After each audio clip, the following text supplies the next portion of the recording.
We will never turn our back on a single Scot. We've got to wrestle with those challenges. This is the same nonsense we have heard time and time again. This is our country. Let's fix it together.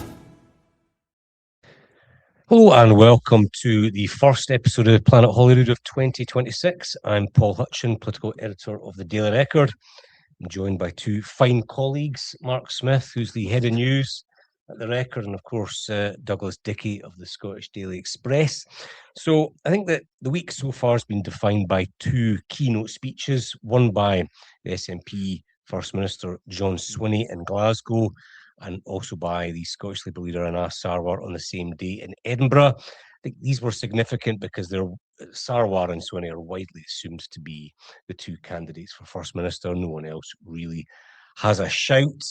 Before we come to Sarwar's speech, I just want to focus on some of the stories that have emerged in the wake of his speech. Basically, we have a bunch of Scottish Labour MPs who are doing some freelance briefing to the effect that Keir Starmer should stand down before the May election and be replaced by Wes Streeting in a coronation. Now, we saw some of this briefing before Christmas. It's flared up again after the new year. Mark, I don't know what you think, but this seems to be madness of epic proportions from these MPs because, right now, Scottish Labour are 20 points behind in the polls. They're fighting for their lives. Every day is critical in terms of getting their message out, trying to frame the election as it's about the SNP's record in government, not about Starmer. Some of these MPs basically want a leadership contest or the focus to be on who's leading the UK Labour Party, which would suck all the oxygen away from Sarwar. It's just idiocy, isn't it? I mean, you've heard the turkeys voting for Christmas, eh? This is turkeys voting for Christmas and sort of Turkey Armageddon and going to work in a Bernard Matthews factory. What are they thinking? What are they thinking? I mean, these Labour MPs, if they've got a brain cell between them, right, must be getting together and thinking the way that the Labour can have a chance of being anywhere near power after the next holiday election is unity of purpose, getting an absolutely laser focus on the message without sounding too much like Tony Blair or Alistair Campbell. Find out, decide what your message is, which will be hopefully, let's fix Scotland's broken public services, and have a laser-like focus on that. And every MP and every MSP should just be repeating that ad nauseum between now and election day to get into a sort of, a UK Labour leadership fight to promote that is just off the scale numptiness. Now, the other thing is Wes Streeting, right? Who's decided? I want to know, right? I know that political reporters, they get together, they decide these things, right? Because I used to be one, so I came what they're like. They've decided Wes Streeting is the new Tony Blair, or he's the coming man in Labour. Why? I don't know one person that likes him. He comes across to me like a bit of a, for want of a better word, prick. What is it about him? I actually think he's very able, right? But regardless of whether you think he's able or not, there's no way he would get the leadership via coronation. So if Starmer was dumped, there would be a leadership contest, and it would be Streeting, the Home Secretary, probably Angela Rayner. And so the next few months, rather than it being about Sarwar versus Swinney, it all would be about divisions inside the UK Labour leadership. I mean, Swinney might as well just go on holiday for the entire campaign. It would be game over. Sometimes there are parts of politics that are quite difficult and complex. But if you look at the run-up between now and May, if you're in Scottish Labour, and you're a parliamentarian, everything you say and do should be about helping the leader and putting out the message that has been agreed. Doing this sort of freelancing is just, I mean, it's not even self-indulgent. It goes way beyond that. It's also Labour's problems in the polls right now is because so much focus on Westminster. So why would they want to draw even more focus to Westminster, even more focus towards Sir Keir Starmer's failings? I mean, we're in a position now, Paul, you said at the start that there's only two candidates to be First Minister. I'm not sure Anas Sarwar's in the race right now. He may well get there again. over the coming months that I've been saying that, eventually I think the focus will shift for a lot of people into the, away from Westminster and on to the SNP. Of course, these Labour, briefing sources seem to want to keep that focus on Westminster for some bizarre reason. And I've got to agree with Smitty. I mean, West Streeton, the word he used, I think you could put the word smarmy before that as well. He's a very good communicator. He's good on TV. I think I said to you guys off air, if we asked ChatGPT to draw a picture of a new Labour playwright, I think it would come up with West Streeton. I don't know if that's really what Labour needs right now. Although I've got to say it does need something, because they're just absolutely tanking. Like everywhere, they're tanking up here. Anis Sarwar's coming across. He was almost a bit critical of Sir Keir Starmer the other day. Kind of saying, what was it said? Try to distance himself. We know it hasn't gone well, and then today he's calling these Labour MPs idiots or idiotic for what they're doing. It doesn't appear at a particularly happy camp at the moment. So perhaps usually as well. Usually when we talk about Labour splits and divisions, it's left versus right, left versus moderates. But I mean, I think that the briefing is actually coming from Scottish Labour MPs who are to the right of Starmer. And are more aligned with Streeting, which is interesting. It's almost like, well, Keir Starmer's not really one of us. By that, I mean a sort of New Labour type. And if he was only more New Labour, then Scottish Labour might be in a better place. I think the left are kind of marginalised within the Scottish Labour group and also the wider PLP in the UK Labour Party. So it's an interesting divide. It's like sort of moderate versus right. That's where the divide is. And they're getting attacked. The thing is, Labour are getting attacked from the left and right in Scotland, because obviously the SNP have hoovered up quite a lot of kind of left-wing Labour supporters over the years, although they've still got right-wing SNP supporters elsewhere in Scotland. But you've also got the Greens polling well. They'll be taking maybe Labour voters who'd stayed away for the SNP. Then I think the SNP were radical enough.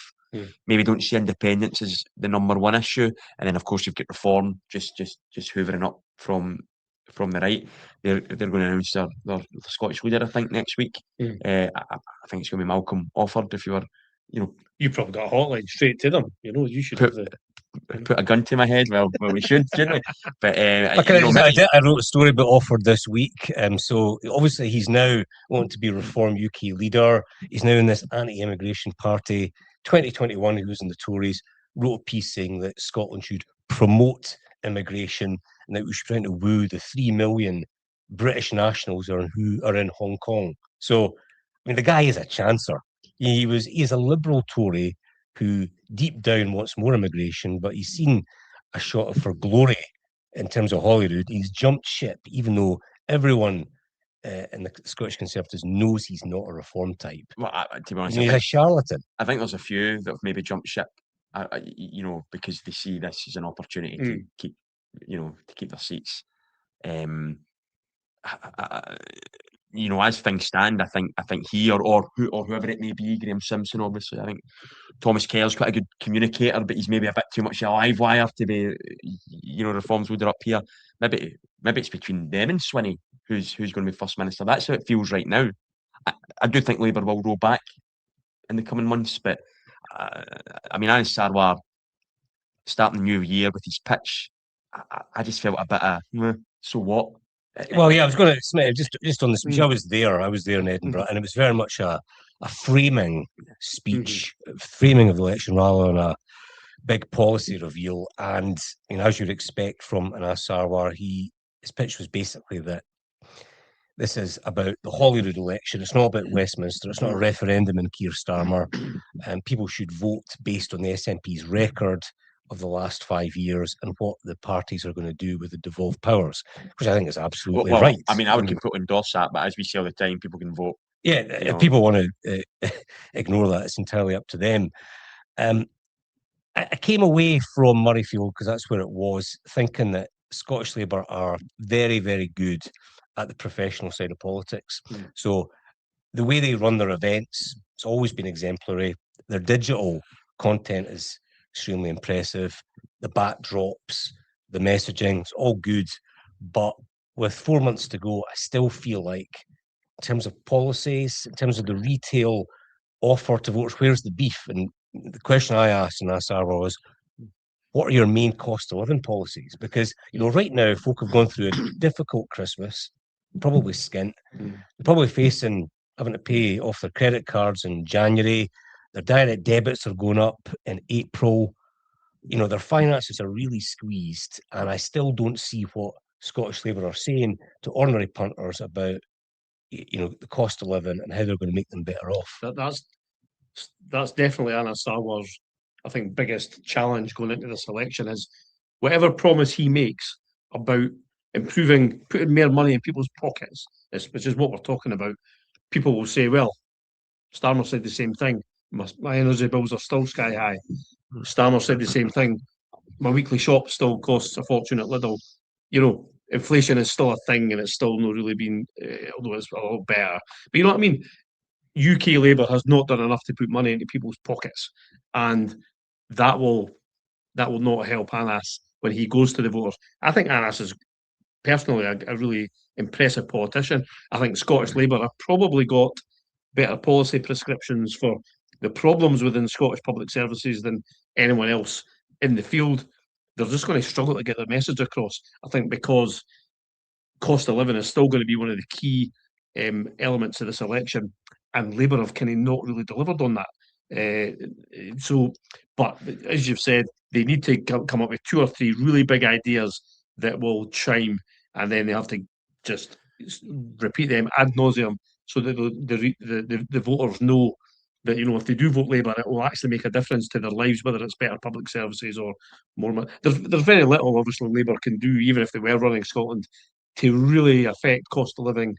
Do you not think, though? I mean, people look at the UK Labour government and they think, in terms of the last budget, they played a kind of fast one on income tax. People were being dragged into the higher income tax band, so they're paying a bit more in income tax. Obviously, with the NI rise for businesses in the first budget, maybe Scottish Labour just clearly differentiate themselves from the UK party by promising bottom-up income tax cuts for low and middle income Scots, and maybe something to cut the taxes of business, maybe in relation to business rates, showing that they're different to the UK party. I think putting money into people's pockets in those lower tax bands would put clear red water, if you like, between the SNP and Labour, and would actually maybe attract people to switch. Because I think a lot of people at the moment are voting emotionally in this election. I was going to say there's a lot of hallmarks of Labour's campaign at the moment that I think are similar to UK Labour's campaign in 2024. And I remember being on this podcast and saying that all the way up to 24 election, Labour were going to win, but I still wasn't really sure what they were offering. But obviously they were able to offer change, a very kind of abstract thing. But at the time, the country was obviously desperate for that change. I think Scotland is desperate for change, but there's a big independent-shaped elephant in the room. John Swinney's given probably his worst speech yet on Monday, but it's enough to keep probably a third of the country who see independence as the big issue, or probably there's probably 20% of the country who see independence as the big issue of the day. He's captured that. So I was going to come to that. Chris McCall, my colleague, he was there, and you're right. It was very much a core vote speech, promoting this idea that the SNP could win a majority of MSPs, and that would lead to a second independence referendum. I find that sort of thing, and John Swinney has basically been asked, well, the UK government can block this. They've said they're going to block it. How can you say there's going to be a referendum? And he said after the speech, I think it was to a broadcaster, that he can guarantee there's going to be a referendum, and he's got a strategy up his sleeve that he's not going to reveal to the public before the election. I love a secret plan. It just seems to be intellectually dishonest because, let's face it, it's the Westminster government that holds the cards on a referendum, not the Scottish government. They've been clear it's not going to happen. What is this magic trick that he's got? Well, I mean, it's dishonest. It's dishonesty from a party that, quite frankly, become adept at lying. I mean, we've seen it this week with Angela Constance obviously found to have broken the ministerial code, a complete whitewash, but I'm going to, we'll Come on, kind of move past that. But I mean, it is just to get that core vote out, I suppose. You've got to keep that 20% of the country that are slavishly devoted to independence on side. You can't risk them going to an Alba or a Scottish Greens, and then they've probably got, you've maybe got the rest of their support probably believes the SNP haven't done that bad a job. I mean, we would obviously disagree, and that's right now. I mean, John Swinney is winning this election not because of what he's, not because of what him and his party have achieved, but because of the mess elsewhere. I mean, that's another issue. Vanis Sarwar's trying to say change, yet his party's in charge at Westminster, and we haven't seen any real change. People are still going to Tesco and having to fork out £100 for what feels to me to be a mediocre shop. That's my own experiences from over Christmas, and that's ultimately his problem. I kind of feel like he's between a rock and a hard place here. John Swinney's, even though the SNP have been pitiful in government, they've got this trick over the years of kind of persuading people that nothing's their fault, that all the problems and independence is just around the corner. Yeah, but I mean, just talking about Swinney's indie strategy, right? I mean, I know what you're saying. London can say no, but I think Swinney and maybe others within the independence movement, surely there comes a point. I mean, if the SNP was to get a vast vote out, and I mean, and the rest of the unionist parties are in such chaos, it's possible they could get a majority of the seats at the Scottish Parliament election. There's a lot of moral case at that point for the UK government that they have to say yes. And maybe that is his big. Is politics ever about morality? I've got to say, if that's his plan, if that's the best he can come up with. I mean, that's not exactly a plan, is it? But pardon me for bringing sort of ethics or what's right into a political debate in Scotland, because that's never really at the heart of it.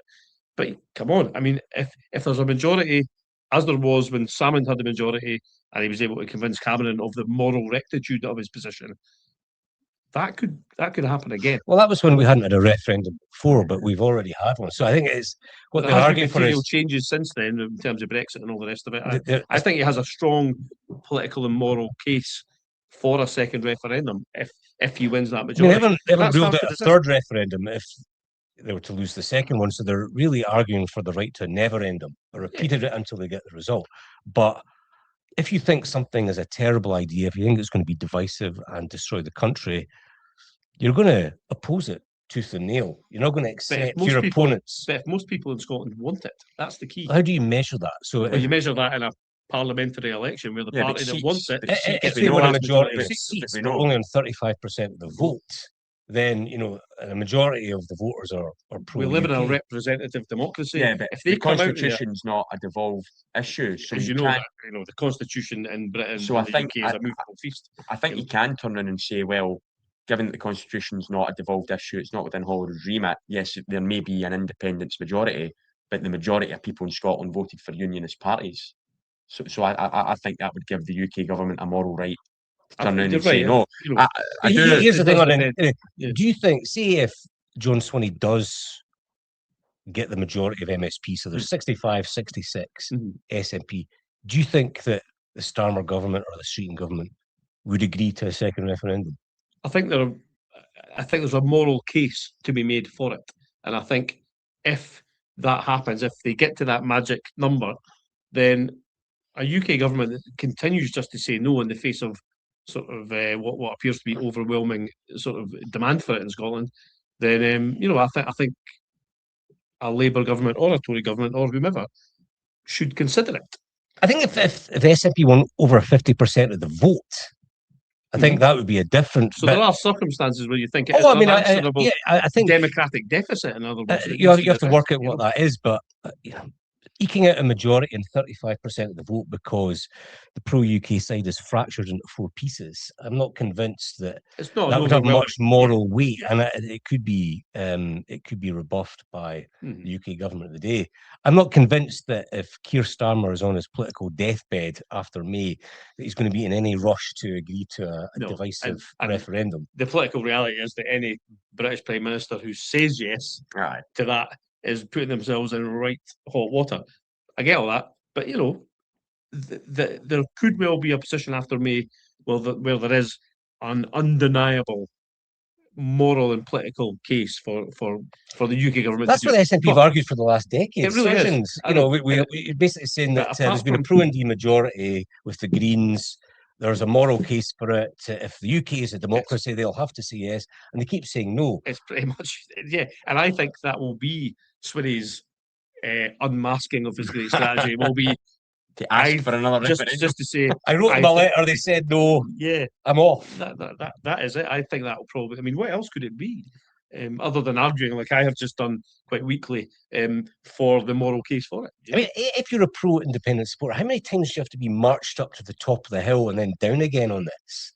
I mean, if you're a pro-independence leader, clearly you're going to be promoting that policy. I don't criticise Nicola Sturgeon, Humza Yousaf, John Swinney for doing that, but I mean, so much of the messaging on independence in terms of how to get there is just based on rhetoric, not based on the legalities or the political realities. And I just think we're going to be back to where we were after the last election, which is there's a majority, perhaps we have a majority of MSPs who are pro-independent, and that's it. Nothing happens as a result of it. Although what I would say is the more fringe elements within the Yes movement or the Indie movement keep coming up with other strategies that they say will be effective. You see Wings doing it and other political commentators. Like a march on the street. Well, they talk about things like declaring UDI. Like Rhodesia. You hear them saying things like there are some sort of quasi-legal things about the claim, the Bill of Rights and all that.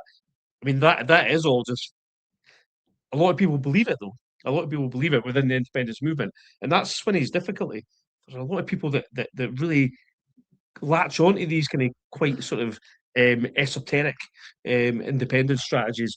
And so he has to come up with something. See, if news editor, when you get an email from a punter talking about the claim of right, what do you do with that email? I read it thoroughly and I respond accordingly to my reader, because we love all our readers, man. You know what I mean? They keep me in a job. Page lead, and by the way, and just as someone who used to be quite involved in radical politics and all that and still love it, I enjoy all these arguments and I have them in the pub. That's how much of a freaky weirdo I am. So I like all these arguments and I like all these debates. But in reality, they're not going anywhere, you know. Do you think we could see a record splash in the next on the claim of right? I think that could well happen, you know what I mean? Thomas Sheridan leading the charge. That's why no one sits beside you in the pub. That's why we all avoid you, you know. Oh, I thought that was because I drink too much, but anyway. Okay, moving on. So the big thing next week is the draft Scottish budget. Shona Robeson, the Finance Secretary, will unveil the tax and spending plans for the next year. It's a big deal. Income tax, council tax, business rates. Of course, it's the pre-election budget as well. I think that the thinking here, if you're John Swinney and you're Shona Robeson, you're thinking we've got this massive poll lead.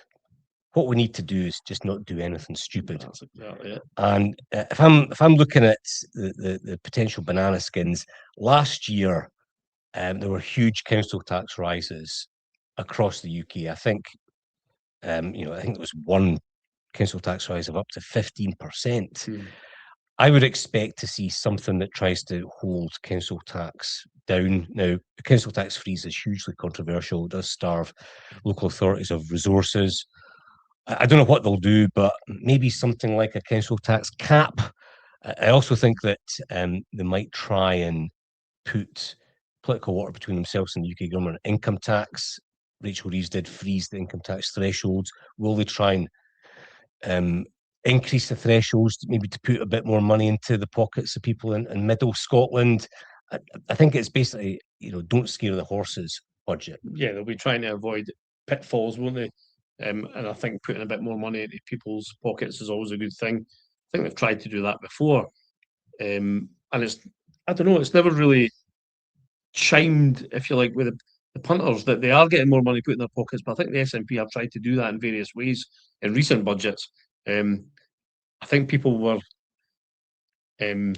troubled by the extent of the rises. And we all know that a lot of local authorities went for big rises in council tax because they thought it might be a single hit. They thought we might get one or two chances to get some money back in. So the freeze itself led to those big rises. because councils were terrified they might not get the chance again, so they kind of took the piss. I know John Swinney's view is that although it's the local authorities that set the council tax, in terms of accountability, it's the Scottish government that gets the blame. So I do expect to see something. Yeah, there might be a on cap council tax. on that. Yeah, I mean, that might be it. But as you say, I think as long as they get through this budget without doing something calamitous like putting a massive tax on fish suppers or something, or I think they should be fine. I'm sure there'll be a few pre-election bribes as well. He's already given us one this week with the bank holiday, with the World Cup bank holiday, the most pointless bank holiday ever, because it's actually 2 days after the game. Well, it depends how much you drink. I was going to say, I mean, for a party that's meant to be anti-alcohol, they're no half suggesting Most people will be taking sickies anyway. Bender, so. Keep an eye on that. I will be watching the game. I'll be blogging for the Daily Record. No, I would expect a few freebies to Middle Scotland as well, maybe. Swinney's got a good bus travel, perhaps. Yeah, I think John Swinney's got quite a good eye for that sort of thing. I think he's a politician with his finger on the pulse. I don't think he's some distant figure. I think he knows things that might work. I think as well that the SNP moaned about having to do the budget in January. It's probably working in their favour, because as long as you don't do anything stupid, it's going to be really fresh in people's memories come May. So to use the football analogy or metaphor that I used this week, he's just going to take the ball at the corner flag for the next few months and hope that time runs out for Labour and they just keep squabbling amongst themselves. I mean, there's hope for unionist parties yet if he's as good at it as Aberdeen are. So thank you for that, Dougie. Yes, try to avoid football. Obviously, Mark, you're a big Hearts fan. Hearts are now the favourites for the league. Well, he could. I mean, if Swinney wants to win some votes in Edinburgh, he could just declare that the league's done. League's done. Swinney's a jambo, isn't he? He is. He doesn't go on about it, but I know what they used to go to Foresters High in Edinburgh near where I was. I don't know. He strikes me. I wrote this. He strikes me as the type of guy that doesn't actually like football, but is trying to desperately cling on to the coattails of the success of the national team. I mean, maybe I'm wrong. I think he genuinely likes it. I think in his constituency, MSP and MPs, he represented St Johnstone. So I think he was obviously worked up there when they won the Scottish Cup, and he was very pro-Saints at that point. All right, good stuff. Thanks for that. So I think we'll probably have a budget special next week, see what Shona Robeson announces. Thanks very much to Mark and to Dougie for joining me. Thanks also to Angus from the Daily Record video team who produced this episode. You can listen to it on Spotify or Apple Podcasts or watch it on the Record YouTube channel. Don't forget to follow us on Instagram and TikTok for the latest news and the best bits of the podcast. We will never turn our back on a single Scot. We've got to wrestle with those challenges. This is the same nonsense we have heard time and time again. This is our country. Let's fix it together.